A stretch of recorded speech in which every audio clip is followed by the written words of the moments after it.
Si le Rwanda continue à faire des conquêtes dans le territoire et dans notre pays, je sais qu'il va arriver même au Burundi. Dutanguranye n'ijambo rya President Neva avuga ati nimba u Rwanda ruzobandanya kwigaragura, reka mwereshe mvugo kwigaragura mu Kirundi kugira dutahurane neza, kwigaragura ku butaka bw'igihugu cyacu cy'u Burundi, ngo ndazi neza cyane yuko bazogera ngaha ku butaka bw'igihugu cy'u Burundi. Parce qu'il est en train d'entretenir des jeunes réfugiés, il les arme, maintenant il est en train de les aguerrir dans la guerre du Congo. Un jour il veut venir au Burundi, nous n'allons pas accepter, la guerre sera généralisée. Ngo ndazi neza yuko kuri uno mwanya u Rwanda ruriko rufata abajene b'impunzi rubigisha ibintu by'intambara rukabaha inkoho, ndetse kuri uno mwanya ruriko runanabakoresha mu ntambara iriko ibera ngaho muri Kongo. Ndazi neza yuko hari umunsi bazoza ngaha mu gihugu cy'u Burundi, ngo ivyo bintu navyo tuzemera, ndetse intambara izoci kwiragira mu karere kose. Nous savons son plan, c'est qu'il est en train de préparer quelque chose contre le Burundi. Ngo turazi imigambi yabo, turazi yuko hari ivyo bariko barategura ku gihugu cyacu cy'u Burundi. Heureusement les Burundais sont avertis. Ngo kanatsinda u Burundi bwarabimenyeshejwe kuva mbere. Si la communauté internationale le laisse faire, en tout cas ici au Burundi on ne va pas se laisser faire. Ngo nimba communauté internationale ibaretse bakabikora uko biri kose, u Burundi bwobwo ntituzobareka, ngo ntituzobemerera yuko babikora. J'appelle encore une fois la communauté internationale à prendre cela au sérieux. Nous avons une menace dans la région. Ngo ndasubiye kandi kumenyesha la komite internationale yuko iki kibazo bakwiye kugifata nkama, ngo kuko mu karere turiko turajuragizwa cyane, turiko turafatwa nabi cyane gose. Ce n'est pas le Burundi seulement, la Tanzanie, l'Ouganda, le Kenya, c'est à toute la région, c'est une menace. Si l'Est du Congo n'a pas la paix, la région n'a pas de paix. Ngo ati si mu Burundi gusa, muri Tanzania, muri Kenya, muri Uganda, ngo ndetse na karere kose kariko karajuragizwa, kariko karafatwa nabi. Nimba muri Kongo atamahoro ahari, bisigura yuko akarere kose atamahoro gashoboye kuronka. Ne pensez pas que c'est le Burundi seulement qui éprouve une menace. Les Sud-Africains sont en train de souffrir à l'Est du Congo. Est-ce que vraiment vous voyez où se trouve l'Afrique du Sud?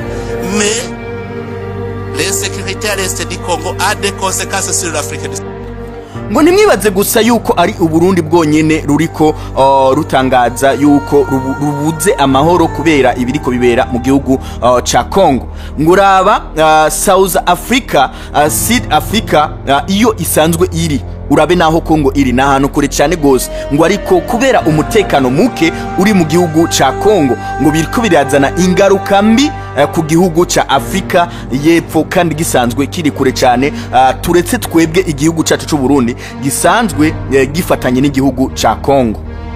Je vous dis que si ça continue comme ça, la guerre risque d'être généralisée. Président Evariste aravuga ati ndabarahiye yuko ibi bintu nivyabandanya uko, iyi ntambara irashobora kuzokwiragira mu karere kose. Moi j'ai un plan que j'avais proposé à la région. Je sais que si son plan était respecté, on serait en paix.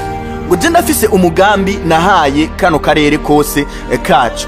Nimba uwo mugambi ni wakurikizwa neza, tuzogira amahoro vyuzuye. Si le Rwanda justifie sa présence par la présence des FDLR, est-ce que c'est pas une question qui peut être résolue pacifiquement? Ngo nimba u Rwanda rwo kwisigura rukisigura kubwo kubaho kwa FDLR, ico kibazo none ngo nicotorerwa inyishu mu nzira nziza cyane. Sacrifier le peuple congolais, tuer des millions de gens sous prétexte qu'il y a une menace.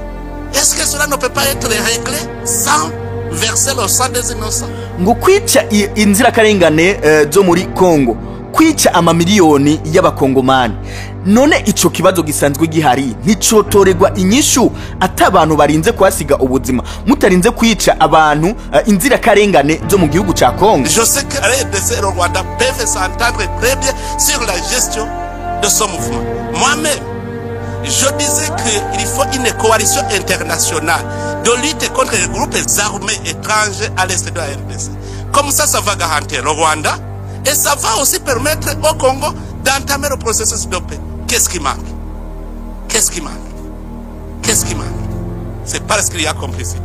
Sinon, si tous nous sommes d'accord de nous mettre ensemble pour combattre tout groupe armé étranger à l'est de la RDC, ça sera fini parce que ça va garantir au Rwanda. Ça va aussi permettre au Congo d'organiser son pays pacifiquement. Arabandanya avuga ati nimba twese kuzokwiyemeza kwishira hamwe tukagenda gukubita iyo migwi yose isanzwe yitwaje ibigwanisho mu gihugu ca Kongo harimo n'aba FDLR ngira ngo muca mu bitahura n'aba M23 n'iyindi migwi hari migwi myinshi cyane ngaho mu gihugu ca Kongo isanzwe yitwaje ibigwanisho. Aravuga ati rero ngo nimba tuzokwiyemeza tukaja hamwe tukagenda gukubita iyo migwi yose isanzwe iri aho mu gihugu ca Kongo, ibi bintu bizotuma igihugu cha Kongo ciorganiza neza cyane igihugu cyabo bakagitegura mu kanyamuneza ntangere, ndetse bigagaranti n'igihugu cy'u Rwanda kuko igihugu cy'u Rwanda cyama cidoga cyane kivuga giti abantu basanzwe bakorana na FDLR ntabwo u Rwanda ruzobihanganira. Si on parle de M23, tuvuze M23, moi j'avais essayé jewe naragirageje de me mettre en contact avec les responsables de M23, kuvugana n'indongozi za M23. Je leur ai dit, si réellement vous n'êtes pas des Rwandais, pourquoi vous n'acceptez pas de déposer les armes et emprunter le chemin de la paix? Comme vous êtes Congolais, vous aimez votre pays. Narababwiye nti ngo nimba koko mutari abanyarwanda, kubera iki mutokwemera gushira ibigwanisho hasi hama ivyo mushaka vyose mukabikora mu nzira y'amahoro kubera ko musanzwe mukunda igihugu canyu ca Kongo. Alors, à ce moment-là, ils m'ont dit, nous sommes d'accord. Parce que je leur disais, aussi longtemps que vous n'êtes pas cantonné, on ne saura pas qui est Rwandais, qui est Congolais. Uwo mwanya banyishuye ati ngo turavyemeye.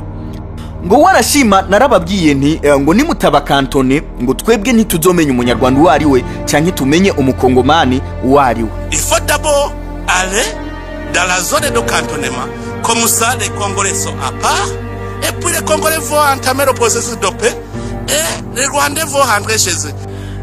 Ngo naranababwiye ati birasaba rero ko muja muri zone ya cantonnement, bisigura ati mwikambi kugira ngo Kongo imenye abanyarwanda naba abakongomani naba. Kubw'ivyo rero abakongomani bazoca abanyarwanda bazoca basubizwa iwabo. Sinon on va toujours vous considérer comme des Rwandais. Et ils m'ont dit, le problème c'est qu'on nous impose d'être cantonnés dans une zone invivable. Ngo nayo ataruko tuzokwama tubafata nk'abanyarwanda. Ngo ariko nabo bace banyishura bati ngo ico twanse ngo nukuja muri mwikambi ngo atabuzima buriyo ni kuja ahantu ngo atabuzima busanzwe buri. J'ai envoyé mes officiers pour aller inspecter la zone. C'était la zone de Sabinyo. Ils ont trouvé que la zone était invivable. Et j'ai proposé au gouvernement congolais de décider sur une autre zone. Le gouvernement congolais a accepté. Ngo nararungitse aba ofisiye biwanje bagende kuraba koko yuko iyo zone yogoba atabuzima busanzwe burahari, donc atabantu bashoboye kuhaba koko basanze atabantu bashoboye kuba muri iyo zone. Ariko rero naciye mbwira president leta ya Kongo yuko yogerageza kurondera iyindi zone. Leta ya Kongo yaravyemeye. Nous avons fait la reconnaissance de la zone de Lomangabo. On a envoyé les chefs d'état-major pour aller inspecter, voir si la vie est possible. On a trouvé que toutes les facilités étaient là. Et le M23 avait accepté d'aller dans le cantonnement.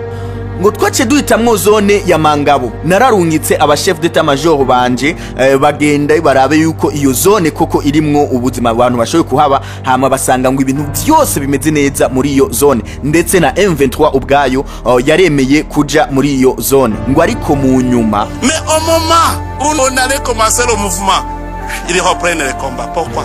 Ngo mu nyuma bace bahitamwo gutangura intambara ubugira kandi. Alors que chez moi, d'ailleurs, ils avaient dit, si nous y allons, quelle est la suite? La suite, c'est maintenant aller dans le processus de paix, les négociations de Nairobi. Et tout ce que vous réclamez, vous allez le réclamer pacifiquement. Ils avaient accepté. Et j'avais convaincu même le gouvernement congolais, souvenez-vous, le gouvernement congolais avait dit, s'ils acceptent d'être cantonnés, c'est qu'ils acceptent le processus de paix, nous allons les intégrer dans le processus de Nairobi. Le gouvernement congolais était d'accord. Mais quand ils reprennent le combat, Comment négocier avec quelqu'un qui ne veut pas la paix? D'abord, pour négocier, il faut créer des conditions favorables aux négociations. La première chose, c'est le désengagement des forces pour ramener la confiance entre les parties en conflit. Que ce soit le Rwanda, que ce soit le RDC, il faut que d'abord il y ait cessation des hostilités, que les forces se désengagent. Comme ça, on crée un climat de confiance. Les gens vont se parler sans inquiétude. Or, entre les États, comment s'effectue le cessez-le-feu, le désengagement? C'est que les forces dans notre pays vont se désengager et aller dans leur pays. Et ils vont entamer les négociations. C'est normal. Mais qu'est-ce qui manque? La communauté internationale est ici. Qu'est-ce qui manque sur les deux processus?